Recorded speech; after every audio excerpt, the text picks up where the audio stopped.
No telefone estamos na ponta da linha com Gustavo Cunha Mello, gerenciamento de risco. Gustavo, muito boa tarde para você. Boa tarde, Ana Paula. Dá para imaginar o que pode ter ocasionado um incêndio dessa proporção num depósito de carros num sábado que provavelmente não havia ninguém trabalhando nesse depósito ou, imagino, algum segurança? Você consegue imaginar quais são as possibilidades para ter começado esse incêndio? Não dá para imaginar o que aconteceu para começar o incêndio. Dá para imaginar o que fez a propagação, né? Você tem aí uma série você tem um estoque de produtos que são combustíveis, ou seja, esses carros eles têm borracha, plástico e até combustível, gasolina, restos de gasolina em tanque, etc. E obviamente que se um carro desse pega fogo, os que estão colados a ele, vizinhos a ele, vão se incendiando automaticamente porque são produzidos com material combustível, né? E aí borracha do pneu, o próprio tanque de combustível, e aí quando um produto desse pega fogo, é difícil apagar, e ele gera muito calor, altamente combustível, e ele por radiação vai transferindo o calor e causando o incêndio nos carros ao lado, né? Agora, o que começou com isso não dá para saber por enquanto, tem que aguardar a investigação aí do Corpo de Bombeiros. Gustavo, pelo seu entendimento, materiais altamente inflamáveis, como você falou, borracha, combustível, plástico, tecido, como que deve ser a estratégia do Corpo de Bombeiros para tentar combater essas chamas, isolar essas chamas? Primeiro tem que saber quais são os recursos que o Corpo de Bombeiros tem para apagar esse incêndio. Talvez tenha, por exemplo, eu não sei se eles têm volume de água suficiente para apagar o incêndio. Se eles não têm, pelas imagens a gente vê poucas mangueiras ligadas, com jato d'água e tal, está pressurizado, mas me parece ali não suficiente para apagar um incêndio dessa magnitude. Então, o que eles fazem? Eles tiram todo o material combustível do entorno, quer dizer, estão retirando os automóveis que podem, por radiação, vir a se incendiar também, e vai deixando esse material que está pegando fogo se extinguir por si só. Então, o objetivo é esfriar as margens do incêndio, né? Esfriar o que está vizinho a ele e deixar ele se extinguir quando acabar o material combustível, ou seja, esses automóveis do que estão pegando fogo aí já, esperar eles acabarem de queimar. Essa é uma das estratégias. Se eles tivessem água, espuma suficiente para combater as chamas, eles estariam atacando as chamas diretamente também. Mas não estou vendo isso pelas imagens. Gustavo, então você acompanha as imagens com a gente, a fumaça está muito alta.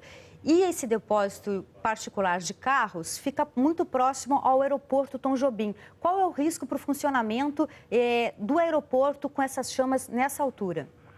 Sem dúvida, a torre do Tom Jobim já deve estar percebendo isso e deve estar avisando as aeronaves para provavelmente mudar a rota de aproximação do aeroporto. Isso sim afeta a aeronavegabilidade dos aviões. Não que vai causar um acidente, não é que nem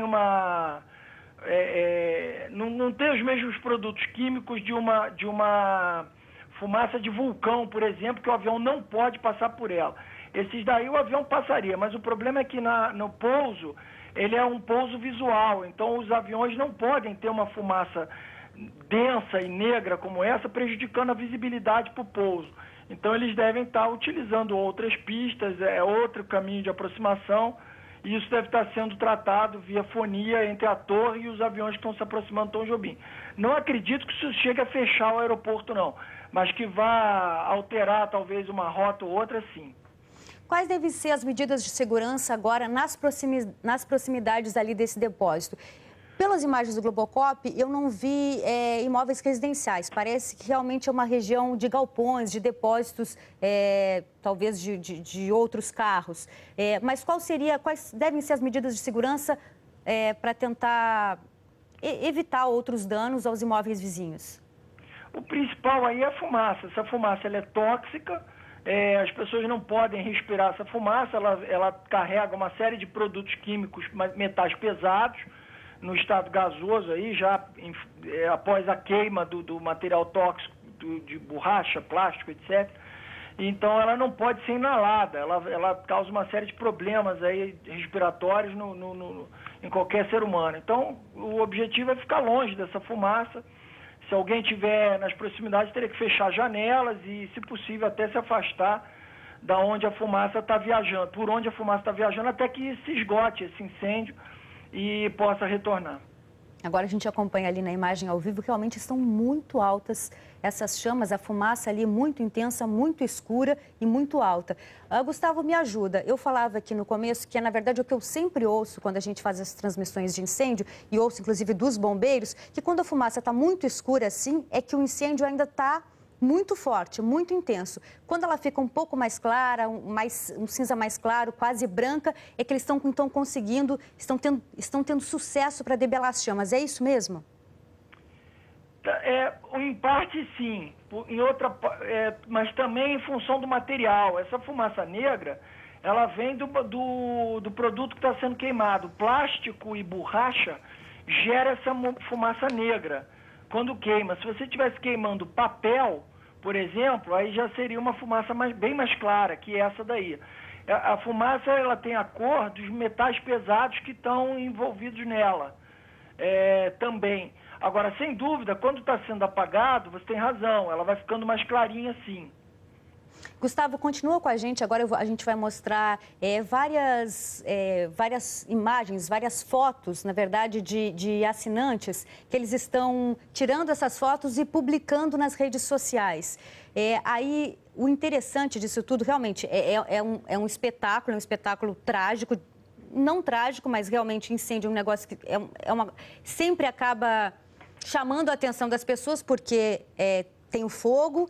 Mas eu acho que é bom a gente enfatizar aqui, lembrar, e eu gostaria que você falasse disso, do cuidado que as pessoas devem ter em não se aproximar do incêndio, mesmo que fiquem curiosas, que queiram tirar fotos, que queiram publicar nas redes sociais para falar que viram, que estão perto.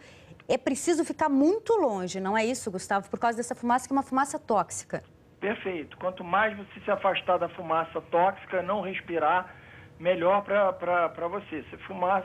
Essa fumaça pode, em excesso, pode até levar a pessoa ao desmaio e até, se não for, a pessoa não sair da fumaça, por isso as pessoas morrem em incêndio, muito mais pela fumaça do que pela chama.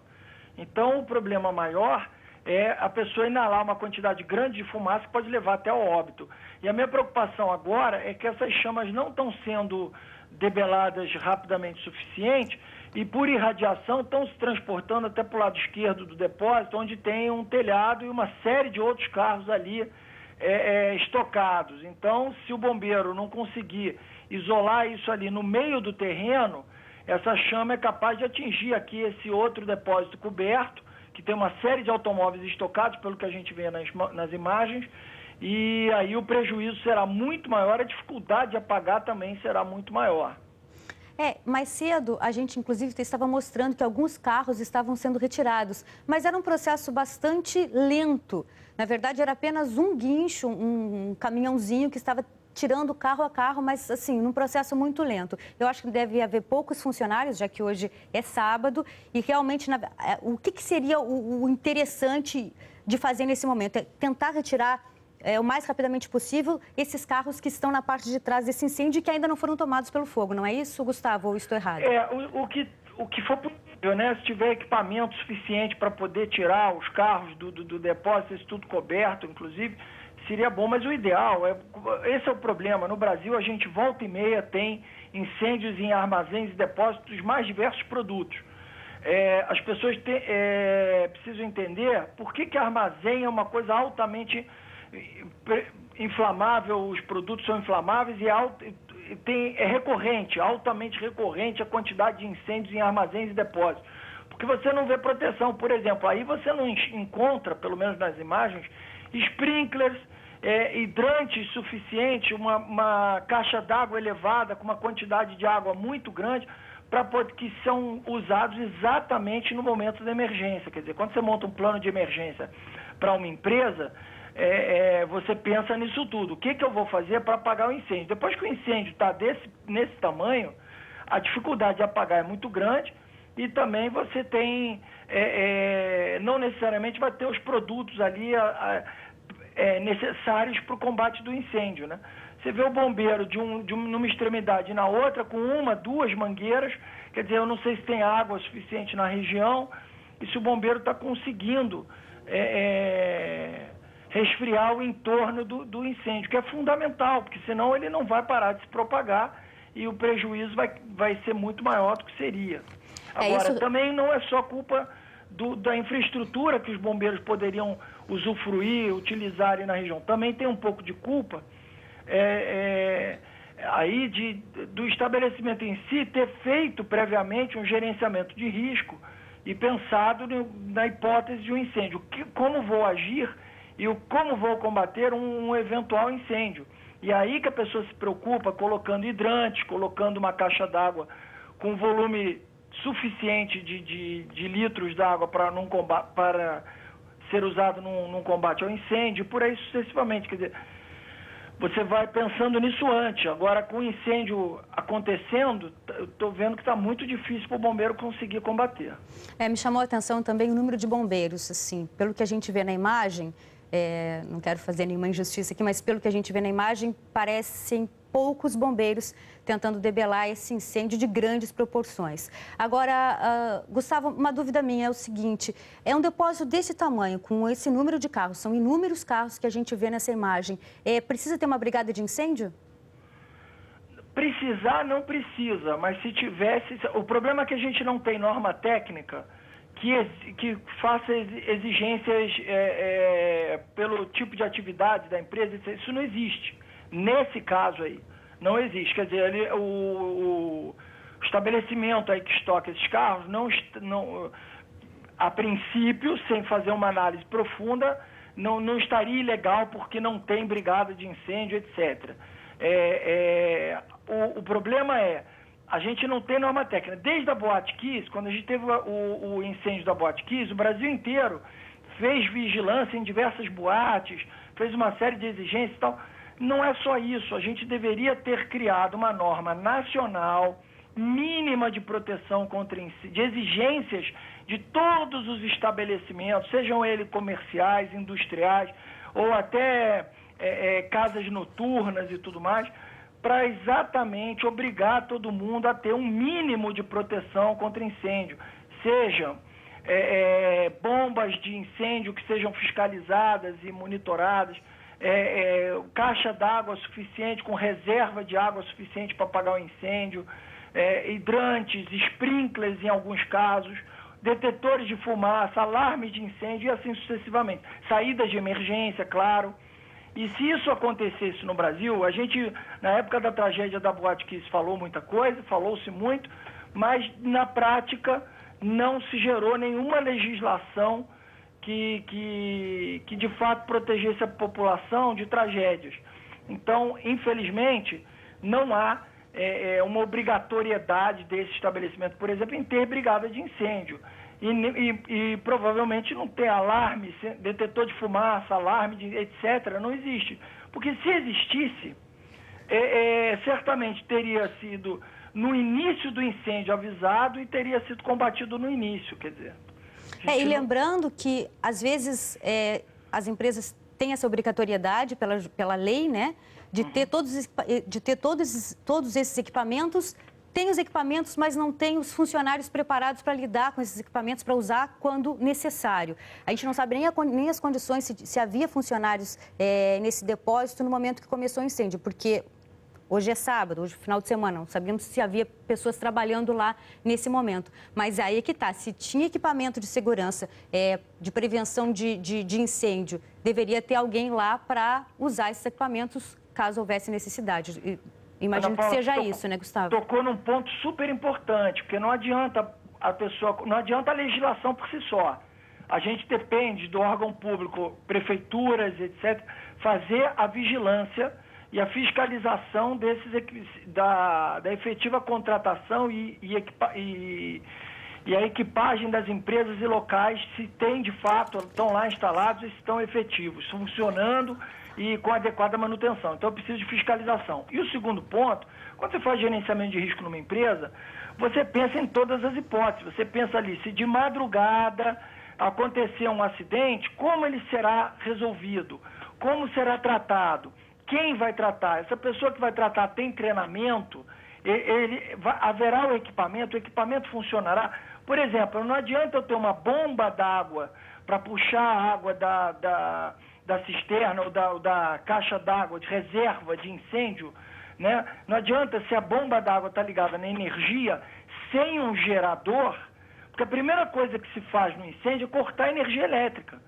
Então você corta a luz, quer dizer, a bomba vai parar de funcionar, então a água vai parar de ser bombeada. Então uma das coisas importantes é você ter a bomba de incêndio ligada a um gerador, que se a luz for cortada, ela vai funcionar de qualquer jeito e a água vai continuar sendo bombeada. Então, são detalhes que você pensa no pior cenário. O que vai acontecer no pior cenário, em qual horário e quem vai tratar, se tem treinamento essa pessoa que vai tratar, ou esse grupo de pessoas, e assim sucessivamente. Isso é que é assim que você monta um plano de emergência, né? Um plano de contingência. Gustavo, agora às 5 horas da tarde, a gente está acompanhando esse incêndio na zona norte do Rio de Janeiro, no bairro da Penha, num depósito particular de carros que iam ao leilão. Há mais ou menos uns 40 minutos, o incêndio continua, as chamas continuam muito intensas, muito altas. Pelo que a gente acompanha, não houve grande avanço dos bombeiros. A gente tem informação que são 4 equipes do Corpo de Bombeiros de 4 quartéis, mas realmente há uma grande dificuldade de debelar essas chamas, já que o material é altamente inflamável. Combustível, tecido, borracha, plástico, vários carros completamente destruídos e principalmente, né, tanques de combustível. A gente viu durante a nossa transmissão várias explosões. Por enquanto, o que a gente acompanha é a tentativa, o esforço dos bombeiros de debelar essas chamas pelo chão. Eles estão com jatos d'água, com mangueiras d'água. Não vimos ainda a atuação desse trabalho pelo alto, através de uma escada Magiros, que normalmente ocorre em grandes incêndios.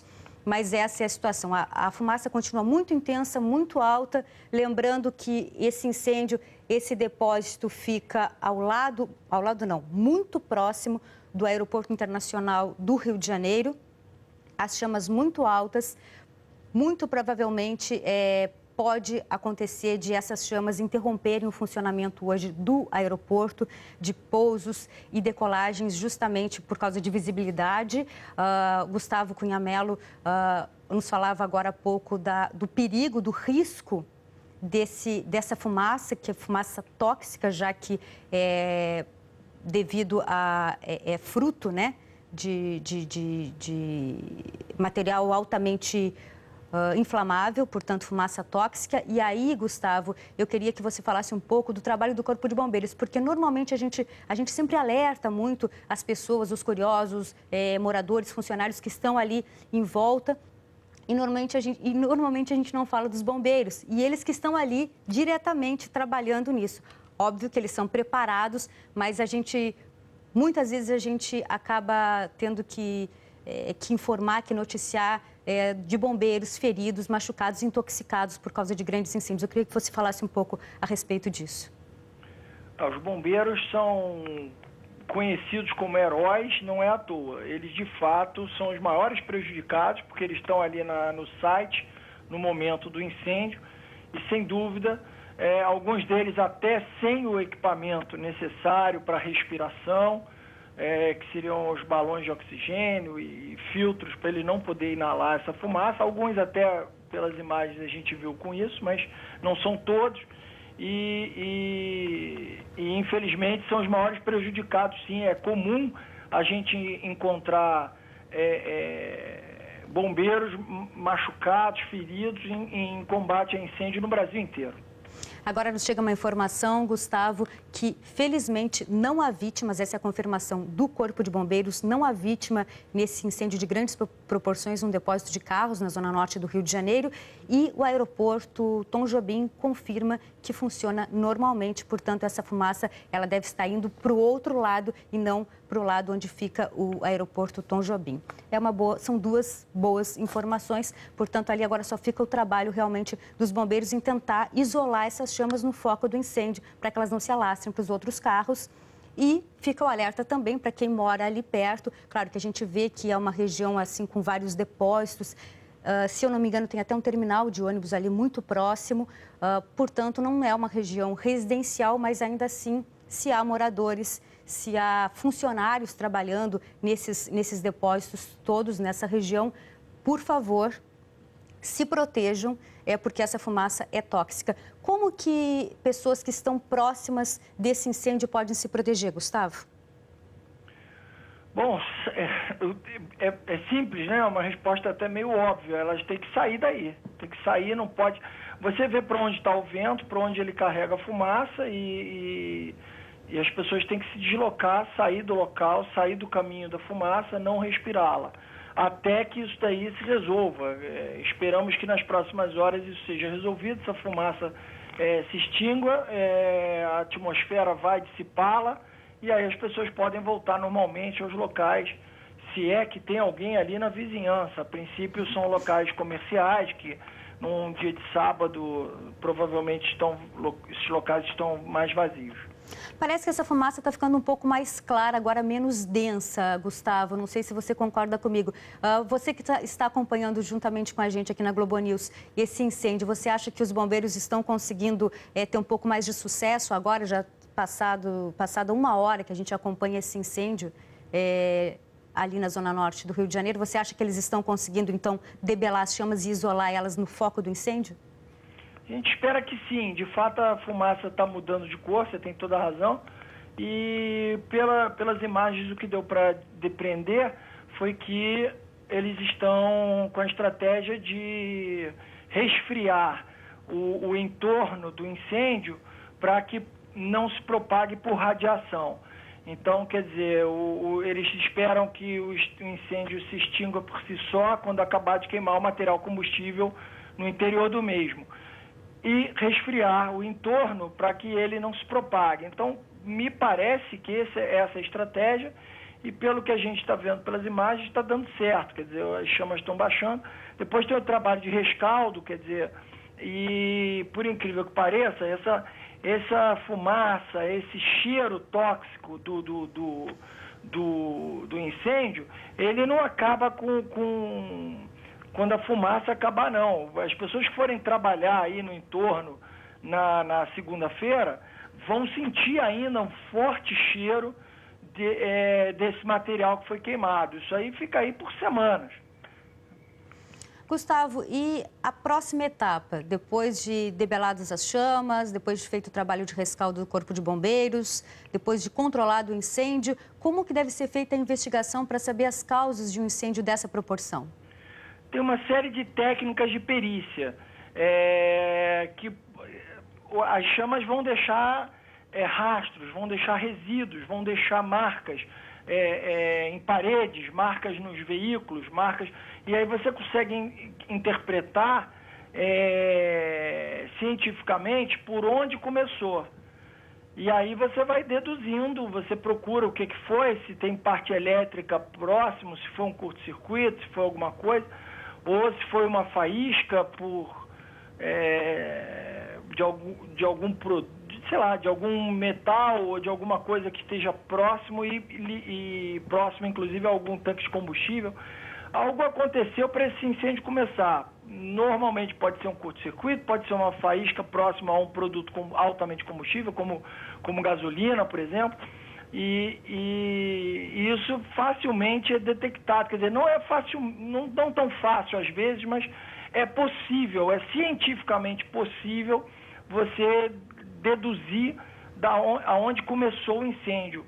E certamente não vai ser nessa parte final aí que a gente está vendo, né? O vento está para o lado esquerdo, os bombeiros sabem que ele caminhou da direita para a esquerda e muito provavelmente das imagens que a gente está enxergando na televisão. Então, muito provavelmente ele começou o lado direito, e aí vai ter que se descobrir ali o que aconteceu, onde vai estar mais derretido, mais negro, o aço dos veículos vão estar mais retorcidos. Muito provavelmente ali que o perito vai perder mais tempo para estudar o que aconteceu. E a gente acompanha nas imagens ao vivo do Globocop, Gustavo, é realmente um trabalho bastante exaustivo para os bombeiros, porque em um momento a gente percebe que as chamas parece que estão mudando de cor, que nem você falou, que estão sendo reduzidas, que os bombeiros estão tendo sucesso, conseguindo avançar e controlar as chamas, e aí em um outro momento a gente vê mais explosões e fumaça mais intensa. Realmente é muito inflamável, é material muito inflamável que eles estão lidando, e isso deve se prolongar. Esse é um trabalho que deve durar até provavelmente a madrugada. O que você acha? Talvez. A gente torce que não. Torce que nas próximas 2, 3 horas eles consigam resolver. Mas você tem toda a razão que isso não é um trabalho simples, não é um trabalho fácil e demora, sem dúvida, em função do que a informação que nós não temos, qual material esses bombeiros têm para combater o incêndio. Se eles têm acesso, se eles têm mangueiras suficientes, se tem água, volume de água suficiente, se as bombas d'água estão pressurizadas o suficiente para eles poderem combater. Óbvio que se eles tivessem muita espuma, muita água, muitas bombas, esse incêndio já teria morrido.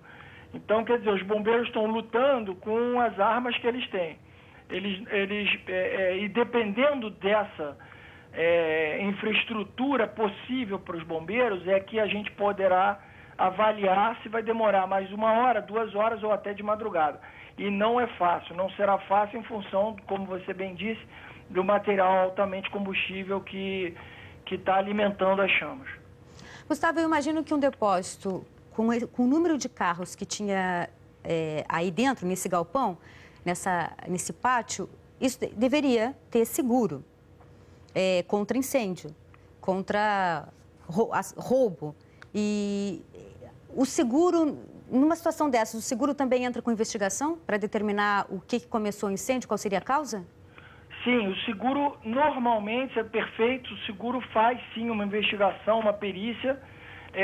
Por outro lado, é importante lembrar que no Brasil está muito difícil se contratar seguros para armazéns e depósitos. Exatamente porque as seguradoras vão nos armazéns e depósitos e percebem que a proteção contra incêndio, que os mecanismos de proteção, de combate ao incêndio, não são suficientes, dado o produto que ali é armazenado. Então, no Brasil inteiro, a gente tem uma dificuldade incrível para, quando você faz o gerenciamento de risco de um armazém, de um depósito, para conseguir, no final do processo, no processo de gerenciamento de risco, o final dele é o tratamento do risco. E um risco catastrófico como esse, você transfere o risco para uma seguradora, aí você contrata um seguro. E em armazéns e depósitos é muito difícil contratar seguro porque não tem aceitação. As seguradoras vão, vistoriam, acham que o que está estocado ali é altamente inflamável e que os produtos, os equipamentos de defesa e combate contra incêndio não serão suficientes e aí a seguradora não aceita o risco.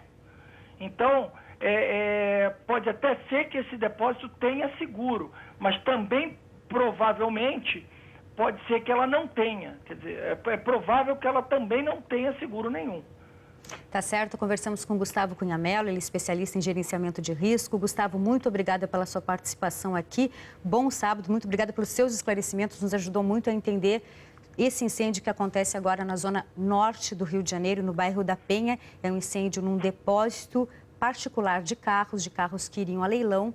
Lembrando que esse depósito fica muito próximo ali à Avenida Brasil, que é um dos principais acessos ao Rio de Janeiro, e também próximo ao Aeroporto Internacional do Rio de Janeiro. Mas há informações do próprio aeroporto, que continua funcionando normalmente. A fumaça desse incêndio não interrompeu as operações no aeroporto. Também, felizmente, não há informações de vítimas, nem de mortos, nem de feridos. Isso Isso de acordo com informações do Corpo de Bombeiros.